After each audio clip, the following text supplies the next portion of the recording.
Lisa Barrow keeps us up to date on collectible cars of the future. Here she is with all the latest motor news. Lisa? Mercedes-Benz cars have always been among collectors' favorites, John, and with several recent announcements, the company hopes that trend will continue. Due first are Mercedes' new E-Class replacements, which are expected to debut at the Geneva Auto Show in March 1994. Codenamed the W210, the cars will adopt the flat chrome grille and oval headlight design from Mercedes' coupe concept car, shown at this year's Geneva and New York shows. Prominent taillights highlight rear styling, which otherwise shows little change. A variety of 4-valve per-cylinder engines, including 3 diesels, will power the new cars.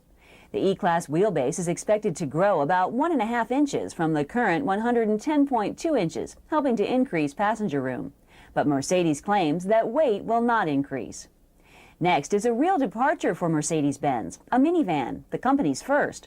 And it will be front-wheel drive, the first Mercedes in that configuration since an experimental vehicle early in World War II. The sloping hood will house transverse-mounted engines derived from the new E-Class power plants. The 7-seat vehicle will have a sliding door on each side, plus a large rear door. Many of the van's components are expected to come from 1990s technology vehicle F100 concept car. The luxury van is to be built in Spain, and at present, Mercedes has no plans to export it to the U.S.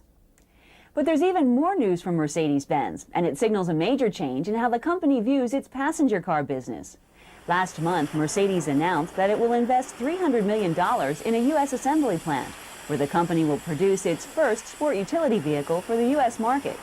Mercedes will target both 2-door and 4-door versions of its leisure vehicle at Grand Cherokee and Explorer buyers, with prices expected between $20,000 and $30,000. Also on the company's drawing board is a non-polluting city car. Though developed with California's strict future emissions laws in mind, this smallest Mercedes is to be sold in Europe before it comes across the Atlantic. John, all of these changes are part of Mercedes' strategy of providing more product choices to more market segments at a wider range of prices.